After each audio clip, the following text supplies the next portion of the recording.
आपकी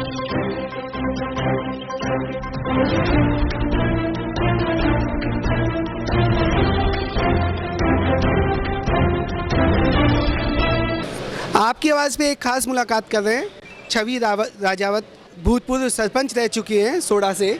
छवि जी, आपका स्वागत है। आज ही आपने बीजेपी ज्वाइन की है, तो क्या उद्देश्य रहा बीजेपी ज्वाइन करने का? कांग्रेस की किस परिस्थितियों में आपने कांग्रेस छोड़ी?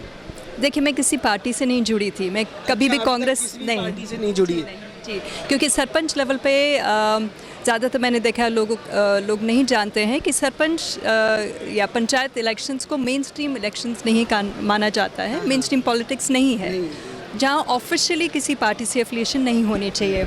और मैं किसी भी पार्टी से एफिलिएटेड नहीं हूँ।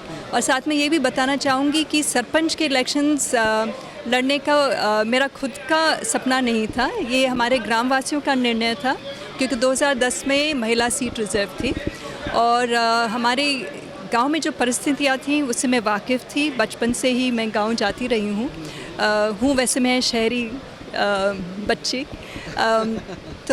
लेकिन गांव की जो परिस्थितियाँ थी बहुत ही गंभीर थी और उसे देखते हुए मुझे लगा कि विकास के लिए काम करना ज़रूरी है। मैं प्राइवेट सेक्टर में काम कर चुकी हूँ, मेरा खुद का बिज़नेस भी मेरा होता था, तो मुझे अर्बन एरिया में और प्राइवेट सेक्टर में क्या क्या अपॉर्चुनिटीज़ हैं उससे मैं वाकिफ़ थी एकदम।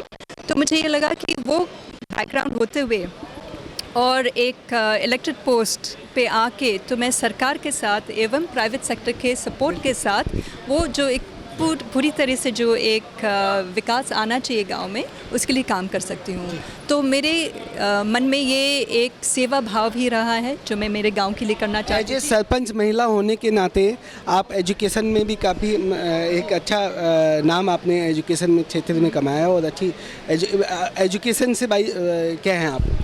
मैंने बिजनेस मैनेजमेंट किया हुआ है। हाँ जी, तो MBA सरपंच कहते हैं। इंडिया से शायद आपने?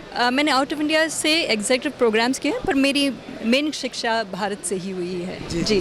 और आपका जो सवाल रहा है, मुझे लगता है कि जिस स्तर पे अंतर्राष्ट्रीय स्तर पे अपने देश की जो पहचान हुई है, ज़रूरी है कि वो बनी रहे और वो कायम रहे। और इसमें ज़रूरी है कि मेरे जैसे लोग, चाहे वो प्राइवेट सेक्टर से हों, युवा पीढ़ी हो, उनका जुड़ना बहुत ज़रूरी है, क्योंकि आप जानते हैं जो डेमोग्राफिक डिविडेंड है वो हमारी युवा पीढ़ी सबसे बड़ी तादाद में है।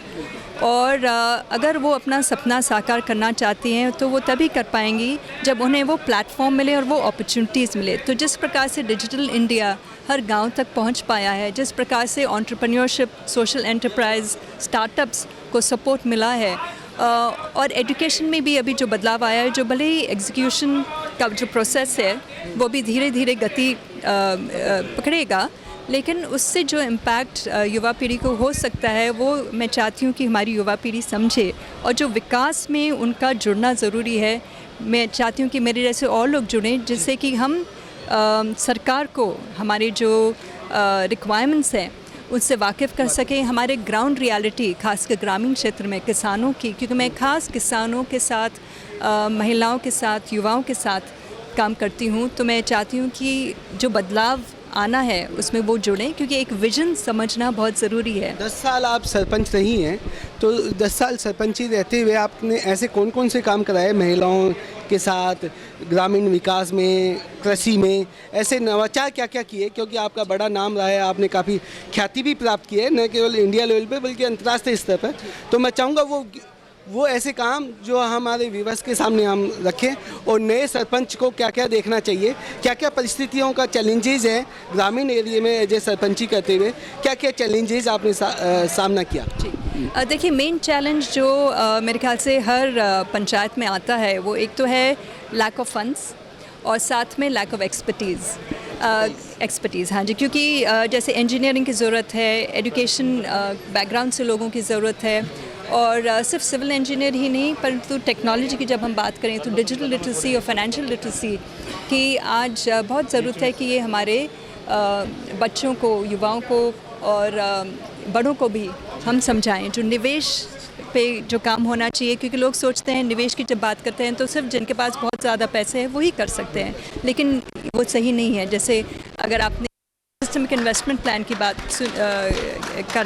टर्म सुना होगा, तो वो एक ग्रामीण क्षेत्र में व्यक्ति भी कर सकता है। तो हमने कोशिश ये की है कि लोगों को वो basic digital literacy, financial literacy हमने कोशिश की उन्हें समझाने की। हमने बैंक खोला हमारे गांव में, जिससे सेविंग्स से वो स्टार्ट करें, और महिलाओं को और बच्चों को और बच्चियों को भी हमने प्रेरित किया कि वो अपने बैंक अकाउंट खोलें। हमने जो इंफ्रास्ट्रक्चर डेवलपमेंट है पूरी तरह से गांव में हम लेके आए। हमारा क्षेत्र जो है उसमें अकाल बहुत गंभीर था, साथ में हमारा जो ग्राउंड वाटर है वो बहुत खारा है और उसको खेती के लिए भी यूज़ नहीं किया जा सकता है, तो वो नेचुरल मिनरल्स की वजह से दूषित भी है। तो उस पर हमने काम किया, जिससे कि पूरे साल हमारे ग्रामवासियों के लिए, हमारे पशुओं के लिए एक सेफ़ ड्रिंकिंग वाटर उपलब्ध हो पाए। तो वाटर हार्वेस्टिंग स्ट्रक्चर पे हमने काम किए और कोशिश यही की कि हम लोगों को जागरूक करें। और हमने ODF के लिए जिसमें हर घर में शौचालय बनाने का काम हमने 2010 में ही शुरू कर दिया था। तो इसके साथ साथ एजुकेशन पे हमने फोकस किया, जिसमें हमने लोगों को समझाया कि लड़कों को ही नहीं लेकिन लड़कियों को भी स्कूल में स्कूली शिक्षा बहुत ज़रूरी है, और एक फ्यूचर विज़न क्या होता है जिसमें short term vision, medium term vision and long term vision को साथ में समझते हुए विकास कैसे लेके आना चाहिए, उसके लिए भी हमने लोगों को प्रेरित किया। जिसकी वजह से मुझे बहुत गर्व होता है ये बताते हुए कि हमारे ग्रामवासी जो विकास कार्य हो रहे थे उसमें वो शामिल हुए। सिर्फ ग्रामवासी में सिर्फ बड़े बुजुर्ग ही नहीं, लेकिन बच्चे भी। अगर युवा नहीं जुड़ते तो मेरा काम मेरे ख्याल से आधा ही हो पाता। तो गांव की युवा पीढ़ी जुड़ी है हमारे साथ, और साथ में दिल्ली यूनिवर्सिटी से कॉलेज स्टूडेंट्स भी आते थे।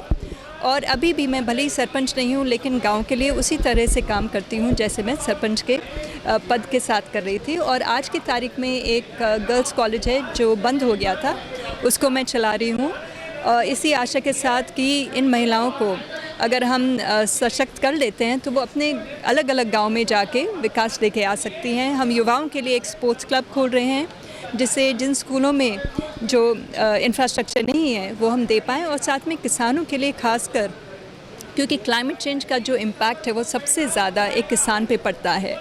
और जहाँ पानी की समस्या से अगर लड़ रहे हैं लोग, तो ज़रूरी होता है कि हम वहाँ पे एक ऑल्टरनेट सोल्यूशन लेके आएँ। तो उस पे हम फ़िलहाल काम कर रहे हैं। तो मुझे लगता है आपके जो सरपंची से काफ़ी युवा भी प्रेरित होते हैं और काफ़ी युवा नेतृत्व भी आपने तैयार किया होगा। किस तरह से आप देखती है युवाओं को अभी जो 10 साल का जो विज़न है, एक प्रधानमंत्री की भी जो अभी 10 साल जो प्रधानमंत्री नरेंद्र मोदी जी ने काम किया, उस काम को किस तरह से देखते हैं एज ए युवा सरपंच होने के नाते? देखिए, युवा सरपंच होते हुए और युवाओं के बारे में सोचते हुए मुझे लगता है कि अभी ये स्तर ऐसा है जहाँ पे युवाओं को अपॉर्चुनिटीज़ मिल सकती है, और ज़रूरी है कि वो समझें उन अपॉर्चुनिटीज़ को। उनके लिए जो स्कीम्स हैं, उनके लिए जो बेनिफिट्स प्रदान किए जा रहे हैं, वो ज़रूरी है कि उन तक ये सूचना ज़रूर पहुँचे, जिससे वो उसका सही उपयोग कर पाएँ। क्योंकि अगर अभी हम हमारी युवा पीढ़ी को सही मार्गदर्शन नहीं दे पाते हैं, वो अपॉर्चुनिटीज़ के लिए हम उन्हें ट्रेन नहीं कर पाते हैं, तो हमारा देश बहुत पिछड़ सकता है। तो मुझे खुशी है कि अभी उस पर फोकस बहुत हो रहा है, और मैं यही चाहूँगी कि ज़्यादा से ज़्यादा युवा पीढ़ी जितना हो सके अपने आप को जागरूक करे, अपने आप को सशक्त करे, और साथ में पार्टिसिपेट करें। क्योंकि डेवलपमेंट या विकास की बात जब हम करते हैं, जब तक हम लोग खुद पार्टिसिपेट नहीं करेंगे तब तक वो सही रूप में विकास हमें नहीं दिख पाएगा। थैंक यू छवि जी। आपसे आगे भी चर्चा करते रहेंगे, और आप जैसा नेतृत्व युवा देश के हर युवाओं को देखना चाहिए कि इस तरह से नेतृत्व करते हुए कैसे लीडरशिप में आगे बढ़ा जाए। Thank you.